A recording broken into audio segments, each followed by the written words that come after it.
ಆತ್ಮೀಯ ಕೇಳುಗರಿಗೆ ನಮ್ಮ ರಮಾಶ್ರೀ ನಡಿಗೇರ್ ಮಾಡುವ ನಮಸ್ಕಾರಗಳು. ನೀವೀಗ ಮಾಂಗಲ್ಯ ಬಂಧನ ಧಾರಾವಾಹಿಯ 112ನೇ ಸಂಚಿಕೆಯನ್ನ ಕೇಳ್ತಾ ಇದ್ದೀರಾ. ಕಥೆ ಪ್ರಾರಂಭ ಮಾಡೋದಕ್ಕೆ ಮೊದಲು ಯಾರ್ಯಾರು ಇನ್ನೂ ಚಾನೆಲ್ನ ಸಬ್ಸ್ಕ್ರೈಬ್ ಮಾಡ್ಕೊಂಡಿಲ್ಲ ಅವರೆಲ್ಲ ದಯವಿಟ್ಟು ಚಾನೆಲ್ನ ಸಬ್ಸ್ಕ್ರೈಬ್ ಮಾಡ್ಕೊಳ್ಳಿ, ಕಥೆಯನ್ನ ಲೈಕ್ ಮಾಡಿ, ಶೇರ್ ಮಾಡಿ ಪ್ರೋತ್ಸಾಹಿಸಿ. ಈಗ ಕಥೆಯ ಮುಂದಿನ ಭಾಗಕ್ಕೆ ಹೋಗೋಣ. ಜಾನ್ಕಿ ಬರ್ಲಿಲ್ವೇ? ಯಶೋದಜ್ಜಿಯ ಕಣ್ಣಲ್ಲಿದ್ದ ನಿರೀಕ್ಷೆಯ ದೀಪದ ಬೆಳಕಿನ ಕಾಂತಿ ಅಭಿಯನ್ನು ಕಂಗೆಡಿಸಿತ್ತು. ಅದು ಜಾನಮ್ಮ ಮೃತ್ಯುಂಜಯ ಜಪ ತಡವರಿಸುತ್ತಾ ಹೇಳಿದ ಅಭಿ. ಓಹ್, ಜಾನ್ಕಿ ಬಂದ್ಲು. ಯಶೋದಜ್ಜಿಯ ಸ್ವರದಲ್ಲಿ ಆನಂದದ ಕಂಪನ. ಅಭಿ ಗಕ್ಕನೆ ತಿರುಗಿ ನೋಡಿದ. ಭೂಮಿಯ ಜೊತೆ ಗಾಡಿಯ ಮೇಲೆ ಬರುತ್ತಿದ್ದರು ಜಾನಮ್ಮ. ಅಭಿ ಒಂದೇ ಓಟದಲ್ಲಿ ಜಾನಮ್ಮ ಇರುವಲ್ಲಿಗೆ ತಲುಪಿದ. ಜಾನಮ್ಮ, ನೀವ್ಯಾಕೆ ಬರೋದಕ್ಕೆ ಹೋದ್ರಿ? ನೀವ್ ಕೊಟ್ಟಿರೋ ಔಷಧಿನೇ ಕೊಡ್ತಾ ಇರೋದು. ಪ್ಲೀಸ್ ಜಾನಮ್ಮ, ನೀವಿಲ್ಲಿಗೆ ಬರಬೇಡಿ, ನೀವು ಮನೆಗೆ ಹೋಗ್ಬಿಡಿ. ಕೈ ಮುಗಿದು ಕಣ್ಣೀರು ಗರಿಯುತ್ತಾ ಹೇಳಿದ ಅಭಿ. ಅಭಿ, ಏನ್ ಮಾಡ್ತಾ ಇದೀಯಾ? ಜಾನು ಯಾಕೆ ಇಲ್ಲಿಗೆ ಬರಬಾರ್ದು? ನಿನ್ ತಲೆಹರಟೆ ಹೆಚ್ಚಾಗಿದೆ, ಸುಮ್ಮನೆ ಹೋಗು ಒಳಗೆ, ಸಿಟ್ಟಿನಿಂದ ಹೇಳಿದರು ಯಶೋದ. ಅಭಿ ಜಾನಕಿಯನ್ನು ಅಲ್ಲಿಗೆ ಬರದಂತೆ ತಡೆದದ್ದು ಕಂಡು ಘನಪಾಠಿಗಳಿಗೂ ಕೂಡ ಸಿಟ್ಟು ತರಿಸಿತ್ತು. ಅಭಿ, ಅವಳು ನಮ್ ಸೊಸೆ, ನಿನ್ನ ಅಪ್ಪನ ಹೆಂಡತಿ. ಅವಳು ಗಂಡನ ಹತ್ರ ಬರಬೇಡ ಅಂತ ಹೇಳೋದಕ್ಕೆ ನಿನಗೇನ್ ಹಕ್ಕಿದೆ? ಸಿಟ್ಟಿನಿಂದ ಅಭಿಯ ಕಡೆ ಕೆಂಗಣ್ಣು ಬಿಟ್ಟು ನೋಡಿದರು ಘನಪಾಠಿಗಳು. ಇಷ್ಟ ದಿನ ನಿನ್ನಪ್ಪ ಅವಳನ್ನ ಅವಮಾನ ಮಾಡಿ ದೂರ ಇಟ್ಟಿದ್ದಾಯ್ತು, ಈಗ ನೀನ್ ಸರ್ದಿನ? ಅವಳಿಗೆ ಕೇಳೋರು ಯಾರು ಇಲ್ಲ ಅನ್ಕೊಂಡ್ಯಾ? ಅವಳ ಗಂಡನ್ ನೋಡೋಕ್ ಬರೋದು ಅವಳ ಹಕ್ಕು ಮತ್ ಕರ್ತವ್ಯ. ಯಶೋದಜ್ಜಿ ಕೂಡ ಅಭಿಗೆ ಜೋರು ಮಾಡಿದರು. ಖಂಡಿತ ಅಜ್ಜಿ, ಅವ್ರು ನಿಮ್ ಸೊಸೆನೂ ಹೌದು, ನನ್ನಪ್ಪನ ಹೆಂಡತಿನೂ ಹೌದು. ಆದ್ರೆ ಅವ್ರು ಇಲ್ಲಿಗೆ ಬರೋದು ಬೇಡ, ದುಃಖ ತುಂಬಿದ ದನಿಯಲ್ಲೇ ಹೇಳಿದ. ಮತ್ತೆ ಮತ್ತೆ ಅದೇ ಮಾತಾಡ್ತೀಯಲ್ಲ, ಅವಳನ್ನ ತಡೆಯೋ ಹಕ್ಕು ನಿನಗಿಲ್ಲ.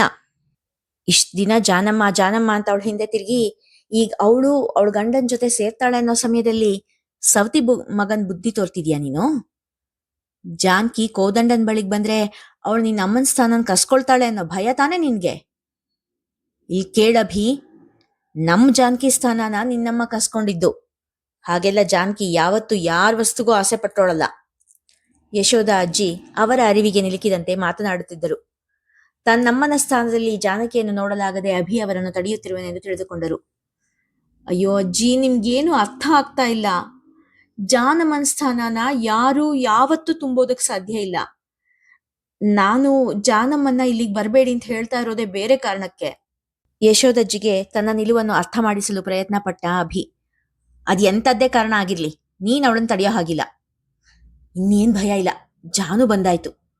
ಅವಳು ಸಾವಿತ್ರಿ ಹಾಗೆ, ಯಮರಾಜನ್ ಜೊತೆ ಹೋರಾಟ ಮಾಡಾದ್ರೂ ಸರಿ, ಕೋದಣ್ಣನ್ನ ಉಳಿಸ್ಕೊಳ್ತಾಳೆ. ಯಶೋದಜ್ಜಿಯ ಮಾತಿನಲ್ಲಿ ಸಂಪೂರ್ಣ ವಿಶ್ವಾಸ. ಅದಕ್ಕೆ ನಾನು ಬೇಡ ಅಂತಿರೋದಜ್ಜಿ. ನಿಮ್ಮ ಕೋದಂಡನ್ ಜೀವ ಉಳಿಸೋದಕ್ಕೆ ಜಾನಮ್ಮ ಅವ್ರ ಜೀವನ್ ಪಣಕ್ಕಿಡ್ತಾ ಇದ್ದಾರೆ. ನಿಮ್ಮ ಮಗ, ನನ್ನ ಅಪ್ಪನ ಜೀವದ ಬೆಲೆ ಜಾನಮ್ಮನ ಜೀವ. ಜೋರಾಗಿ ಕಿರುಚೆ ಹೇಳಿದ ಅಭಿ ಅಲ್ಲಿಗೆ ಕುಸಿದು ಕುಳಿತ. ನೆಲದ ಮೇಲೆ ಮಂಡಿ ಊರಿ ಕುಳಿತ ಅಭಿ ಎರಡೂ ಕೈಗಳಿಂದ ಮುಖ ಮುಚ್ಚಿ ಅಳತೊಡಗಿದ. ಅಭಿಯ ಮಾತು ಕೇಳಿ ಯಶೋದಮ್ಮನಿಗೆ ಬವಳಿ ಬಂದಂತಾಯಿತು. ಪಕ್ಕದಲ್ಲೇ ಇದ್ದ ಕಲ್ಲಿನ ಕಂಬವನ್ನು ಗಟ್ಟಿಯಾಗಿ ಹಿಡಿದುಕೊಂಡರು. ಏನ್ ಹೇಳ್ತಾ ಇದೀಯ ಅಭಿ? ಯಶೋದಮ್ಮ ಅವರ ದನಿ ನಡುಗಿತು. ಕುಸಿದು ಕುಳಿತಿದ್ದ ಅಭಿಯ ತಲೆಯನ್ನು ಮೃದುವಾಗಿ ನೇವರಿಸಿದರು ಜಾನಕಿ. ಅಭಿ ಎಂದರು ಮಮತೆ ತುಂಬಿದ ಧ್ವನಿಯಲ್ಲಿ. ಅಭಿ ಜಾನಕಿಯ ಮಂಡಿಯನ್ನು ಅಪ್ಪಿಕೊಂಡು ಕಣ್ಣೀರುಗರೆಯತೊಡಗಿದ. ಸಮಾಧಾನ ಮಾಡ್ಕೋ ಅಭಿ, ಯಾಕಿಷ್ಟು ಉದ್ವೇಗ ಎನ್ನುತ್ತಾ ಅವನ ಬೆನ್ನನ್ನು ನಿಧಾನವಾಗಿ ನೇವರಿಸಿದರು. ನೆಲದ ಮೇಲೆ ಅವನ ಪಕ್ಕದಲ್ಲೇ ಕುಳಿತರು ಜಾನಮ್ಮ. ಜಾನಮ್ಮ, ನಂಗೆ ನೀವಿಬ್ರು ಬೇಕು ಜಾನಮ್ಮ. ನಂಗಪ್ಪನೂ ಬೇಕು, ನೀವು ಬೇಕು, ನಂಗಿಬ್ರು ಬೇಕು ಜಾನಮ್ಮ. ಕಣ್ಣೀರಿಗೆ ಅಡೆತಡೆ ಇಲ್ಲದೆ ಹರಿಯುತ್ತಿತ್ತು. ಜಾನಮ್ಮ ವಾತ್ಸಲ್ಯದಿಂದ ಅವನ ಮೈ ತಡುವಿದಾಗ ಅಭಿ ಅವರ ಮಡಿಲಿನ ಮಗುವಾದ. ಅಭಿ, ನನ್ ಕಂದ, ನೀನ್ ಯಾರನ್ನು ಕಳ್ಕೊಳ್ಳಲ್ಲ, ಹೆದರ್ಬೇಡ. ಒಬ್ಬರ ಜೀವದ ಬದಲಿಗೆ ಇನ್ನೊಬ್ಬರ ಜೀವ ಕೊಡೋದಕ್ಕೆ ಅದೇನ್ ಕೊಟ್ಟು ತಗೊಳ್ಳೋ ಸಾಲದ ವ್ಯವಹಾರ ಅಲ್ಲಪ್ಪ. ಅವ್ರವ್ರ ಪಾಲಿನ ಜೀವನ, ಅವ್ರವ್ರ ಪಾಲಿನ ಮೃತ್ಯು ಅವ್ರಿಗೋಸ್ಕರನೇ ಕಾಯ್ತಾ ಇರುತ್ತೆ ಎಂದರು. ಅವರ ಪಕ್ಕ ಭೂಮಿ ಕೂಡ ಬಂದು ಕುಳಿತಳು. ಮೃತ್ಯು ಬಗ್ಗೆ ಒಂದ್ ಕತೆ ಇದೆ, ಕೇಳಿಸ್ಕೊಳ್ಳಿ. ಒಂದ್ಸರ್ತಿ ಒಬ್ಬ ವ್ಯಕ್ತಿಗೆ ಮೃತ್ಯು ಅಂದ್ರೆ ಯಮರಾಜ ಎದುರಾದ್ನಂತೆ. ಆ ಮನುಷ್ಯನ ಅಚ್ಚರಿಯಿಂದ ನೋಡ್ತಾ ಮೃತ್ಯು ಹೇಳ್ತಂತೆ, ನೀನು ಇನ್ನೂ ಇಲ್ಲಿದೀಯಾ? ಇವತ್ತು ನೀನ್ ನನ್ನ ಜೊತೆಗೆ ಬರಬೇಕು ಅಂತ. ಆ ವ್ಯಕ್ತಿಗೆ ಮೃತ್ಯುವಿನ ಭಯ ಹೆಚ್ಚಾಗಿ ಅಲ್ಲಿಂದ ಓಡೋಕ್ ಶುರು ಮಾಡಿದ್ನಂತೆ. ಸ್ವಲ್ಪ ದೂರ ಹೋದಾಗ ಹಿಂತಿರುಗಿ ನೋಡಿದ್ರೆ ಮೃತ್ಯು ಅವನ್ ಹಿಂದೆನೆ ಬರ್ತಾ ಇತ್ತಂತೆ. ಹೆದರಿದ ಮನುಷ್ಯ ಅಲ್ಲೇ ಹೋಗ್ತಾ ಇದ್ದಿದ್ ಎತ್ತಿನ ಬಂಡೆ ಮೇಲೆ ಹತ್ತಿ ಮೃತ್ಯುವಿಗಿಂತ ಜೋರಾಗಿ ಮುಂದೆ ಹೋದ್ನಂತೆ. ಹೀಗೆ ದಾರಿಲ್ ಸಿಕ್ಕ ಬೇರೆ ಬೇರೆ ವಾಹನ, ಪ್ರಾಣಿ, ಪ್ರಯಾಣಿಕರ ಸಹಾಯದಿಂದ ತನ್ನ ಊರಿಂದ 250 ಕಿಲೋಮೀಟರ್ಗಳು ದೂರ ಬಂದ್ಬಿಟ್ಟಿದ್ನಂತೆ. ಸದ್ಯ ಊರ್ ಬಿಟ್ಟು ನನ್ ಜಾಗನೇ ಬಿಟ್ಟು ಬಂದಾಯ್ತು. ಮೃತ್ಯುವಿನ ಕಣ್ಣಿಗೆ ಮಣ್ಣರ್ಚ್ಬಿಟ್ಟೆ. ಅದೀಗ ನನ್ ಹಿಂಬಾಲಿಸ್ ಬರ್ಲೇ ಇಲ್ಲ. ಇನ್ನು ನಾನ್ ಸಾವಿಗೆ ಹೆದರೋ ಅವಶ್ಯಕತೆ ಇಲ್ಲ ಅಂದ್ಕೊಳ್ತಾ ಆ ಊರಲ್ಲಿ ಹರಿತಾ ಇದ್ದ ನದಿಲಿ ಮುಖ ತೊಳ್ಕೊಳಕ್ ಹೋದ್ನಂತೆ.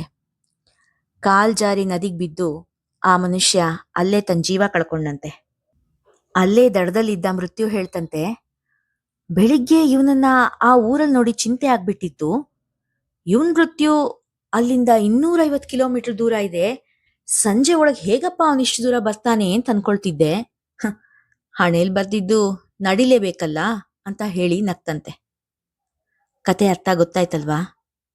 ಅಭಿ, ಯಾರು ಯಾರನ್ನು ಕಳ್ಕೊಳ್ಳಲ್ಲಪ್ಪ ಎಂದರು. ಬೇಡ ಜನತೆ, ನೀವೇನ್ ಔಷಧಿ ಕೊಡ್ತಿರೋ ಅದನ್ನ ಕೊಡಿ. ಅದನ್ನ ಚಾಚು ಜಪ್ದ ಹಾಗೆ ಅವ್ರಿಗೆ ಕೊಡ್ತೀವಿ. ನೀವ್ ಮಾತ್ರ ಯಾವುದೇ ವ್ರತ, ನಿಯಮ, ಜಪ ತಪ ಮಾಡಿ ನಿಮ್ ಜೀವಕ್ಕೆ ಕುತ್ತು ತಂದ್ಕೊಳ್ಬೇಡಿ. ಕೈ ಮುಗಿದು ಬೇಡಿದಳು ಭೂಮಿ. ಭೂಮಿ ಅಸಹಾಯಕ ದನಿಯಲ್ಲಿ ಕರೆದರು ಜಾನಕಿ. ದಯವಿಟ್ಟು ನನ್ನ ಸಂಕಲ್ಪಕ್ಕೆ ಅಡ್ಡಿ ಬರಬೇಡಮ್ಮ. ಇದು ನನ್ನ ಕರ್ತವ್ಯ ಎಂದವರ ಕಣ್ಣಲ್ಲಿ ಕಂಡ ದೃಢ ಸಂಕಲ್ಪಕ್ಕೆ ಸೋತು ಭೂಮಿ ಕೈ ಕೆಳಗೆ ಇಳಿಸಿದಳು. ಅಭಿ, ಹರಿಚಿತ್ತ ಸತ್ಯ ಅನ್ನೋ ಕೀರ್ತನೆ ಕೇಳಿದೆಯಲ್ವಾ? ದೇವ್ರಿಚ್ಛೆ ಇಲ್ದೆ ಒಂದ್ ಹುಲ್ಕಡ್ಡಿ ಕೂಡ ಅಲ್ಗಾಡೋದಿಲ್ಲ. ಆ ಜಗನ್ಯಾಮಕನ ಅಪ್ಪಣೆ ಇಲ್ದೆ ಏನೂ ನಡೆಯೋದಿಲ್ಲ. ಇನ್ನು ಮೃತ್ಯು ಬಗ್ಗೆ ನಾನು ಆಗ್ಲೇ ಹೇಳ್ದೆ ಅಲ್ವಾ? ನಮ್ಮ ಕಾಲ ಹತ್ರ ಬಂದಾಗ ನಾವ್ ಏನು ಮಾಡಿದ್ರೂ ಅದರಿಂದ ತಪ್ಪಿಸ್ಕೊಳ್ಳೋದಕ್ಕಾಗೋದಿಲ್ಲ. ಅಷ್ಟೇ ಇಲ್ಲ, ನಮ್ಮ ಅಂತ್ಯಕಾಲ ಬರ್ದೆ ನಾವಿಲ್ಲಿಂದ ಹೋಗೋದಕ್ಕೂ ಆಗೋದಿಲ್ಲ ಎಂದವರೇ ನಿಧಾನವಾಗಿ ಎದ್ದು ಕೋದಂಡನನ್ನು ಮಲಗಿಸಿದ್ದ ಕಡೆ ನಡೆದರು. ಕೋದಂಡನ್ ಜೀವ ಉಳಿಯೋದಕ್ಕೆ ತೆರಬೇಕಾಗಿರೋ ಬೆಲೆ ಜಾನಕಿ ಜೀವನಾನ? ತಮ್ಮ ಕಣ್ಣನ್ನು ಬಿಗಿಯಾಗಿ ಮುಚ್ಚಿದರು ಘನಪಾಠಿಗಳು. ಅವರ ಕಣ್ಣ ಮುಂದೆ ತಾವು ಎತ್ತಿ ಆಡಿಸಿದ ಮಗ ಕೋದಂಡನ ಚಿತ್ರ ಮೂಡಿಬಂತು. ಕೋದಂಡನ ಜನನದ ಸಮಯ, ಅವನನ್ನು ಮೊದಲ ಬಾರಿ ತಾವು ಎತ್ತಿಕೊಂಡಿದ್ದು ಎಲ್ಲ ಕಣ್ಣ ಮುಂದೆ ಹಾದು ಹೋಯಿತು. ಮೊದಲ ಬಾರಿ ತನ್ನ ತೊದಲ ನುಡಿಯಲ್ಲಿ ಅಪ್ಪ ಎಂದು ಕರೆದ ಕ್ಷಣ ಹೃದಯಕ್ಕಾದ ಸಂತಸದ ನೆನಪು. ತನ್ನ ಕಿರುಬೆರಳನ್ನು ಹಿಡಿದು ತಪ್ಪು ಹೆಜ್ಜೆ ಹಾಕುತ್ತಾ ಓಡಾಡುತ್ತಿದ್ದ ಮುದ್ದು ಕಂದನ ರೂಪು ಕಣ್ಣಲ್ಲಿ ಮನೆ ಮಾಡಿದಂತಾಯಿತು. ಉಪನಯನದ ಸಮಯದಲ್ಲಿ ತಾವು ಬ್ರಹ್ಮೋಪದೇಶ ನೀಡಿದ ಕ್ಷಣ, SSLCಯಲ್ಲಿ ಶಾಲೆಗೆ ಪ್ರಥಮ ಸ್ಥಾನ ಪಡೆದು ತಮಗೆ ಹೆಮ್ಮೆ ಮೂಡಿಸಿದ ಕ್ಷಣ, ಎಲ್ಲವೂ ಸಿನಿಮಾ ರೀಲಿನಂತೆ ಘನಪಾಠಿಗಳ ಕಣ್ಣ ಮುಂದೆ ಹಾದು ಹೋಯಿತು. ಅದರ ಹಿಂದೆಯೇ ಈಗ ತ್ರಾಣವಿಲ್ಲದೆ ಮಂಚದಲ್ಲಿ ಮಲಗಿರುವ ಕೋದಂಡನ ಚಿತ್ರ ಕೂಡ ಮೂಡಿಬಂತು.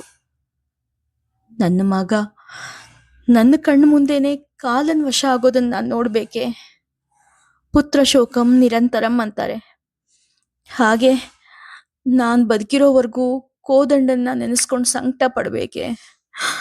ಇಲ್ಲ ಇಲ್ಲ, ಆ ನರ್ಕಕ್ಕೆ ನಮ್ಮನ್ನು ನೂಕಬೇಡ ತಂದೆ, ನಮ್ಮನ್ನು ನೂಕಬೇಡ ಎಂದು ಆರ್ತರಾಗಿ ದೇವರನ್ನು ಬೇಡಿಕೊಂಡರು. ಹಿಂದೆಯೇ ಜಾನಕಿಯ ನೆನಪು ನುಗ್ಗಿ ಬಂತು.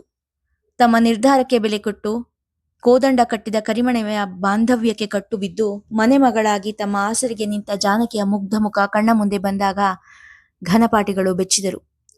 ಛೇ, ಎಂಥ ಸ್ವಾರ್ಥಿ ನಾನು!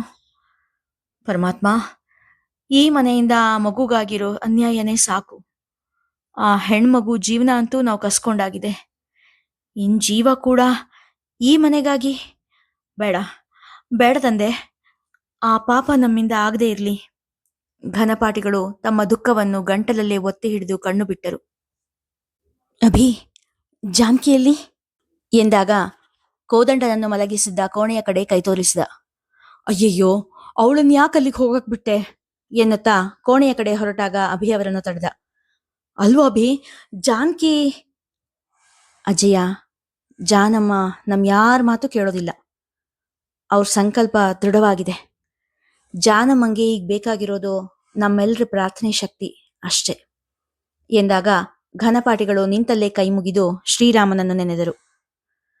ಆತ್ಮೀಯ ಕೇಳುಗರೆ, ಜಾನಮ್ಮ ಹೇಳಿದ ಕತೆ ಅರ್ಥ ಏನು? ನಿಮಗೆ ಗೊತ್ತಾಯ್ತಾ? ಗೊತ್ತಾಗಿದ್ರೆ ಕಾಮೆಂಟ್ ಸೆಕ್ಷನ್ನಲ್ಲಿ ನೀವು ಕೊಡೋ ಉತ್ತರಕ್ಕೋಸ್ಕರ ನಾನು ಕಾಯ್ತಾ ಇರ್ತೀನಿ. ಕಥೆ ಇಷ್ಟವಾಗಿದ್ರೆ ಹೆಚ್ಚು ಹೆಚ್ಚು ಜನರು ಲೈಕ್ ಬಟನ್ನ ಒತ್ತಿ. ನೀವು ಹೆಚ್ಚು ಲೈಕ್ ಬಟನ್ ಒತ್ತದ ಹಾಗೇನೆ ಕತೆ ಹೆಚ್ಚು ಜಾಸ್ತಿ ಜನಕ್ಕೆ ಪ್ರಚಾರ ಆಗುತ್ತೆ. ದಯವಿಟ್ಟು ಚಾನೆಲ್ನ ಸಬ್ಸ್ಕ್ರೈಬ್ ಮಾಡ್ಕೊಳ್ಳಿ, ಪ್ರೋತ್ಸಾಹಿಸಿ. ಧನ್ಯವಾದಗಳು.